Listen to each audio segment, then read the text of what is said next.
Have you ever watched a story on the news about someone who stayed in a relationship that eventually ended in tragedy and caught yourself wondering, why didn't they just leave?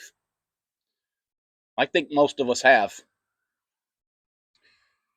It's easy to ask that question when you're standing on the outside looking in. It's a whole lot harder when you're the one living it because abuse doesn't just hurt your heart, it changes your thinking. In my last video, I talked about how our minds lie to us after we finally leave an abusive relationship. How after it's over, our memories start softening the bad days, making us question ourselves, making us miss people who nearly destroyed us. But after I finished that video, I realized something. Those weren't the first lies I believed. The first lies came long before I ever left. They didn't come from my own mind, they came from someone else. And after hearing them enough, they eventually became my own voice. And that's what I want to talk about today. Because looking back now, I don't think I was wearing rose colored glasses. I think I was living behind rose colored lies. Lies that made me believe things weren't as bad as they really were. Lies that made me believe tomorrow would somehow be different. Lies that kept me there years longer than I should have stayed. You know, One thing I've learned is that abuse is abuse, period. Whether someone is hitting you or destroying you one sentence at a time, the end result can be exactly the same. You become someone you don't even recognize anymore. And here's the part people struggle to understand. Nobody wakes up one morning and decides, I think I'll stay where I'm being abused. It happens one lie at a time, one excuse at a time, one apology, one promise, one moment of hope. Until eventually those lies become stronger than the truth. When people hear about someone staying in a physically abusive relationship, they can't understand it. They say, I would have left. I would have never put up with that. Well, maybe. Maybe you would have. But if you've ever lived through emotional abuse or narcissistic abuse, you probably know exactly what I'm talking about. Because emotional abuse doesn't usually start by destroying your body, it starts by destroying your confidence, your judgment, your reality, until one day you don't trust yourself anymore.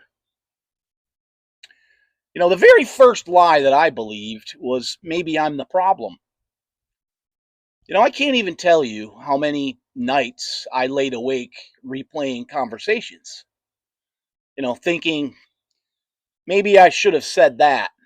Maybe I should have stayed quiet. Maybe I could have handled that differently. Maybe if I was more patient, more forgiving, things would finally get better. Notice something about all those thoughts? Every single one of them required me to change. None of them required the other person to take responsibility.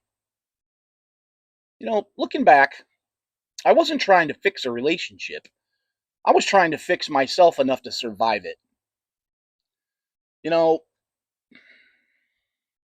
well, then there was another lie. They'll change. And that one is dangerous. Because every once in a while they do. For a day, for a weekend, maybe even a couple weeks. They're kind again, attentive again, loving again. Just enough to make you believe there they are. That's the person I fell in love with. So you stay. Because you think if you just hang on a little longer, that version of them will come back for good. But eventually, I had to face something incredibly painful. I wasn't living with who they could, become. I was living with who they consistently chose to be. Those are two completely different people. Then came the lie that probably kept me there longer than any other. The kids need both parents. I believed that with everything I had. I convinced myself that I was sacrificing for them, that during one more year, one more argument, one more disappointment was somehow protecting them. When I look back at it, I don't think they needed two parents living in chaos. I think they needed at least one parent, willing to choose peace. That realization still hurts because children don't just hear what we say, they watch what we tolerate. They learn what love looks like by watching us live it. And I wasn't showing them, you know, the kind of love that I hope they would someday find for themselves. I was showing them survival. And survival isn't the same thing as peace. Then there was the lie that it wasn't always like this. Well, that's true. It wasn't. And that's exactly why abuse is so confusing. Nobody would stay if every single day was terrible. There are good moments, good conversations, good holidays, good memories, just enough sunshine to make you forget how many storms you've already weathered. You start living for those little glimpses of the person you wish they were, instead of accepting the person they continue to show you that they are. And without realizing it, those rose colored lies become the lens you see everything through. You know, then there was one that almost kept me there forever. I'm too old to start over. That one hit me hard. You know, walking away at 51, most of my life was already behind me. The career I'd built, gone. The home, gone. The future I thought I was going to have, gone. I remember thinking, who the hell starts over at 51? Who's going to rebuild an entire life at this age? Maybe I should just stay. Maybe this is as good as it's ever going to get. That lie almost won because starting over looked impossible. What I didn't understand then was that staying would have cost me far more than leaving ever did. Yes, I lost the house. Yes, I lived in my truck for 6 months. Then I lived in a cheap camper for about a year. Financially, I was in the worst place that I've ever been. You know, every day I spent rebuilding, I got a little more of myself back. Not my old life, myself. There's a huge difference. Another lie. Nobody else would ever want you. Now, I don't remember hearing those exact words, but after years of criticism, years of feeling like nothing I did was enough, years of constantly questioning myself, I eventually believed those lies anyway. That's what emotional abuse does. It doesn't have to be said out loud anymore. Eventually, your own mind says it for them. And that's one of the hardest parts of healing. You leaving the relationship, but the relationship doesn't completely leave you. Its voice is still there. And if you're not careful, you'll mistake that voice for your own. And here's another one. This is just what marriage is. I told myself that too. Every marriage is hard. Nobody's happy all the time. Every couple argues. All of those things are true. But constant disrespect is not normal. Walking on eggshells isn't normal. Being afraid to bring up a simple conversation is not normal. Feeling anxious every time you hear the garage door open, that's not normal. Losing yourself little by little isn't normal. I confuse dysfunction with commitment. There's a difference. And maybe the biggest lie of all, if I just loved them enough, I believed love could fix it. I believed patience could fix it. I believed if I became a better husband, everything would finally settle down. The truth was, I was trying to solve a problem that only one person wanted to solve. You can't build a healthy relationship by yourself. It doesn't matter how hard one person rows, the boat just goes in circles. When people hear stories about abuse that end in tragedy, they almost always ask the same question: why didn't they leave? I don't ask that anymore because I think there's a better question. What had they been convinced to believe? That made leaving feel impossible.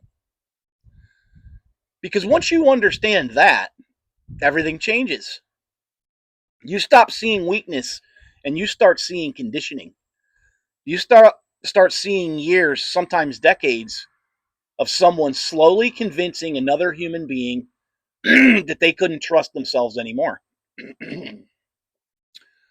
When I look back at it, I can honestly say I didn't stay because I was weak. I stayed because I believed lies, rose colored lies. Lies that made me believe tomorrow would be different. Lies that made me believe I was the problem. Lies that made me believe I was too old to start over. Lies that made me believe leaving my children, would hurt them more than staying. Lies that made me believe I could fix someone else's choices. And the biggest lie of all, that this was just going to be my life. 4 years later, I'm sitting here in an old mobile home on 10 acres, driving a 24-year-old truck, still rebuilding, still learning, still making mistakes. But I can tell you something with complete certainty.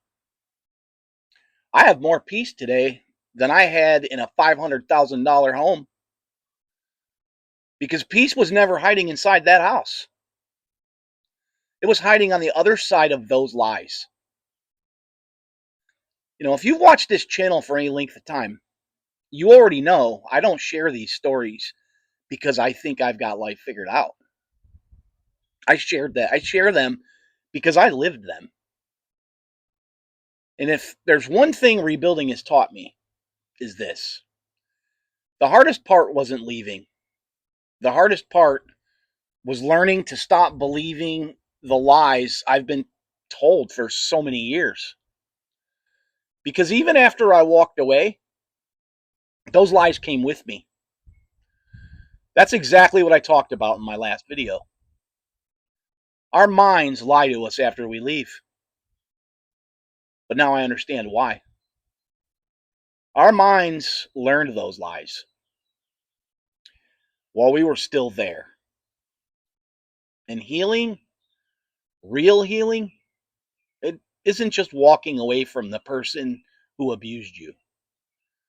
It's walking away from every lie they convinced you to believe about yourself. That takes time. It takes patience. And sometimes it takes rebuilding your entire life.